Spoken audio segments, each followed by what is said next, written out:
जो मुसलमान हो बीजेपी का संग नहीं है। आज उत्तर प्रदेश में एक राज्यसभा में एक मुसलमान गए, आज यहाँ पे माइनॉरिटी कमेटी बनाई भारतीय जनता पार्टी। माइनॉरिटी का नेशनल में प्रेसिडेंट है जमाल सिद्दीकी साहब, स्टेट का प्रेसिडेंट अली हुसैन साहब। ये सारे मुसलमानों को पोस्ट दिया भारतीय जनता पार्टी।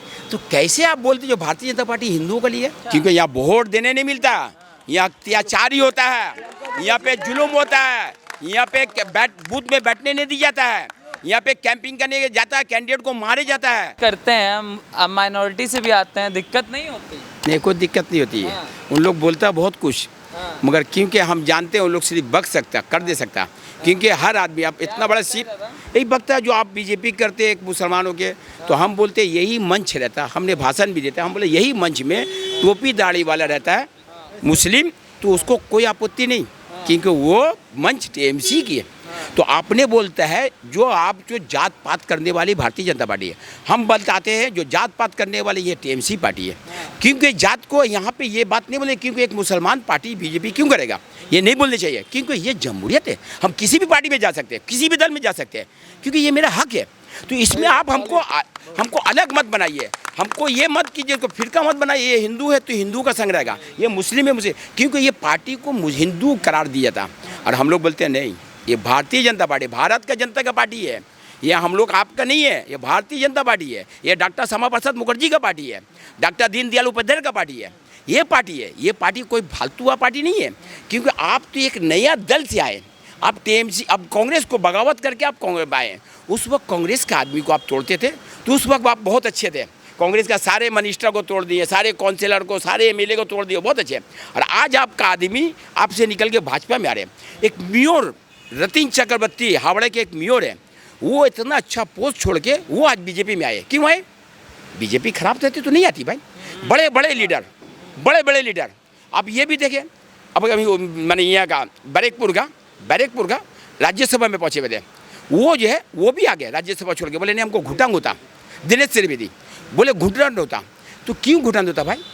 क्योंकि ये पार्टी प्राइवेट है, ये पार्टी प्राइवेट है, प्राइवेट लिमिटेड हो गया। क्योंकि ये माने ये मैडम और उनका भतीजा, इन लोग दोनों मिलके पार्टी में जो डिसीजन करेंगे। एक ऑडियो आई थी, उसमें कह रहे थे दीदी धृतराष्ट्र हो चुके हैं, अभिषेक बनर्जी के मोह में खो गए। हाँ, सही बात बोले, एकदम सही बात बोले। क्योंकि अभिषेक बोल देंगे जो बोले काकी एटा करते হবে ওটি হবে, वो बोलते हैं भाई पो एटा करते হবে ওটি হবে, किंतु अपना चेंजिंग नहीं होता। अब बड़े बड़े लीडर है इसी में, ये टीएमसी में बड़े बड़े लीडर है, स्वतंत्र चट्टोपाध्याय, उनको कोई अहमियत नहीं। खाली भतीजा जो आज पैदा हुए, आज उनका प्रॉपर्टी जानते हैं, बहुत प्रॉपर्टी 10 करोड़ का, कई करोड़ों का है। हरीश चटर्जी स्ट्रीट में 34 गो मकान बन गया उनका। जो चाय वगैरह का दुकान था उछेद करके जबरी दखल ज़मीन से उनका सब जबरन दखल ज़मीन से उनका 34 गो मकान हो गया।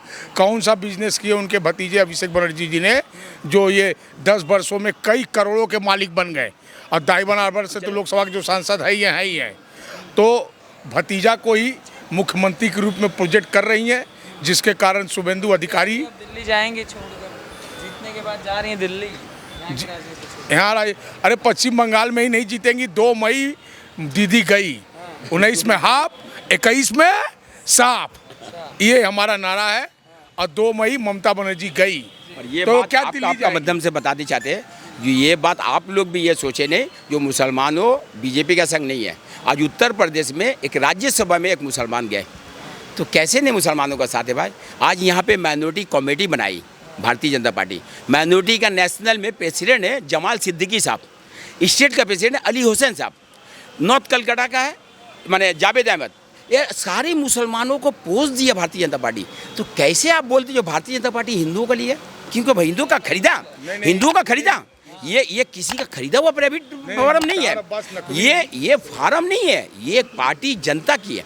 ये हमारे भारतीय जनता पार्टी है, भारत के रहने वाले को पार्टी है। ये अपना हक बनता है, हम किसी भी पार्टी में कुछ कर सकते हैं। हमको जिस पार्टी अच्छा लगता है उस पार्टी करेंगे। तो इसमें आपत्ति आपको क्या है? आपको तकलीफ क्यों है? आप अच्छा काम करते हैं तो आपको तकलीफ तो एकदम नहीं होनी चाहिए। तुष्टीकरण की राजनीति सिर्फ ममता बनर्जी करती है। अगर उनका तुष्टीकरण का राजनीति करना नहीं रहता तो हमारे जितने मुस्लिम भाई हैं उनको कहते कि ये दुर्गा पूजा है, आपका ही है, आप लोग जाके इसको विसर्जन में साथ दीजिए। और मुहर्रम के लिए हम लोग को बोलती कि आप लोग सब हिंदू मुस्लिम भाई भाई है, आप लोग जाकर मुहर्रम के लिए उनका योगदान करो, मगर उनका ये मकसद नहीं है। आज तक बताइए, मोदी जी ने कहा है एक हाथ में कुरान दूसरे हाथ में कंप्यूटर, ये विकास की धारा की बात होती है। और ममता बनर्जी सिर्फ यही एक ही बात कहती है, क्या कहती है? जय गोरु दूध दाय तार लाती खावर जोने हमें तोरी आची। इसका मतलब क्या हुआ? इसका मतलब यही हुआ कि हम मुस्लिम हाँ गोरू बना दी। बताइए, अभी भी तो कह रहे हैं कि 30% इकट्ठा होके तो बचाओ हमको। अरे भैया 30% जो है उनको पता नहीं है, सब मोदी जी के साथ है, हैं? वो झूठा अफवाह फैला रही हैं, समझ गए? मेरे भाई साहब है, इन्हीं से पूछिए। वोट देना, सुनिए, वोट देने का देना तो आज यहाँ पे पता चल जाएगा जो ममता बनर्जी 50 सीट के अंदर रह जाएगी। क्योंकि यहाँ वोट देने नहीं मिलता, यहाँ अत्याचार ही होता है, यहाँ पे जुल्म होता है, यहाँ पे बूथ में बैठने नहीं दी जाता है, यहाँ पे कैंपिंग करने जाता है, कैंडिडेट को मारे जाता है, कैंडिडेट को डराया जाता है, अफवाह उड़ाया जाता है। तो यही सब काम इनका रह गया। आप अच्छा काम कीजिएगा, आपको कोई बात का डर नहीं है, क्योंकि ये स्टेट हमारे बंगाल में, पश्चिम बंगाल में यहाँ के रहने वाले आदमी सब पढ़े लिखे रहते हैं, अच्छा सोच कर रहे हैं। क्योंकि आज यहाँ पे सब जगह दंगा होता, हमारे पश्चिम बंगाल में नहीं होता, क्योंकि हम लोग हिंदू मुस्लिम सब एक जगह से रहते हैं, आसपास में सब भाई भाई। 2 मई के बाद देख लेंगे। हाँ, ये तो बोली। अरे उनका लोकल काउंसिलर बोले 2 मई के बाद हम लोग देख लेंगे, खड़ा होकर अत्याचार कराएंगे। अब बोलिए, जब एक अच्छी तरह उनको देख लेगी, समझ गए? यही ममता बनर्जी कहती थी कि सीआरपीएफ चाहिए, आर्मी चाहिए। आज उनको आर्मी सीआरपीएफ सब बुरा लग रहा, तब बताइए। कह रहे हैं गुलाम हो गए अमित शाह के, सारे थप्पड़ मार के बोलते हैं बीजेपी को वोट दो। आप तो मीडिया वाले हैं, आप खुद देख रहे हैं, नहीं बयान बता रहे हैं, आप तो खुद देख रहे हैं, सारे न्यूज़ चैनल वाले देख रहे हैं, कितना अबल तबल बक रही है। दीदी का माथा थोड़ा खराब हो गया। कह दिया कि फंदा, गले में फंदा बांध के मारेंगे मोदी को। देखिए, उनका तो शुरू से आदत रहा, कभी बोलती है मोदी जी को कमर में रस्सी बांध के जेल में ढुका देंगे, तब 18 सीट हमको मिल गई। अब ये फंदा वाली बात हुई तो समझिए ये अब की बार 200 पार बस। डायलॉग मार दिया कि हमको जितना आप गाली दोगे उतना हम उसकी सीढ़ियाँ बना के आगे बढ़ेंगे। देखिए, मोदी जी का आइडियोलॉजी है कभी गाली नहीं देना। मोदी जी शांत होकर ही सब काम जनता के ऊपर छोड़ देते हैं, और जनता आज भी आप देख रहे हैं ना, मोदी जी के साथ है। बस इतना ही कहूँगा। दीदी इतना भी गाली देती है, लेकिन मोदी आज भी उनको दीदी ही करके बुलाते हैं, प्यार से दीदी बोलते हैं तो उनको गाली लगती है भैया। वो कहते हैं ना, वो दीदी, वो दीदी बोलते हैं तो दीदी को गाली लगती है। तो आप बोलिए, तो गाली कैसे होगा और दीदी को कैसे हम लोग सम्मान देंगे? आपको लगता है कि सीआरपीएफ पे जो सवाल उठाया जा रहा है कि सीआरपीएफ थप्पड़ मार के वोट दिला रही है, चुनाव आयोग गुलाम हो चुके हैं, ईवीएम तो मोदी हैक करा लेते हैं? वो तो 2011 में भी गुलाम होंगे, तभी वो थप्पड़ मार के टीएमसी को जिताए होंगे, है ना? तो आज वो थप्पड़ मार के बीजेपी को जिताएंगे। आप काम अच्छा करोगे, आपको डर किस बात का है? आप जरूर जीतोगे। क्यों दीदी अब अच्छी नहीं है? दीदी अच्छी नहीं है, हम तो बोले नहीं है दीदी अच्छी नहीं है, जनता जवाब देगी 2 मई को दीदी कितनी अच्छी है और कितनी अच्छी नहीं है। तो मोदी जी क्यों अच्छे लगने लगे? मोदी जी सबका साथ सबका विकास, सबका विश्वास। दीदी यही दीदी, आप बताइए, आर्मी के ऊपर सारे जितने अपने टीएमसी के कैडर है उनको बता रही है कि झाटा खूनती नहीं है उधर के रूप में। ये कैसा शब्द का बात है? इसका मतलब जो खूनती होती है ना, झाड़ू आर्मी को रोकने के लिए इस तरह का भाषा का प्रयोग कर रही है। आप टीवी में देखे होंगे। एक नेता 24 परगना के ये भी बोलता है कि हिंदुओं को वोट मत देने देना, वोट देने के लिए मत। दादा दीदी जो है शुरू से ही हिंदू मुस्लिम को बांट कर राजनीति करते आ रही है।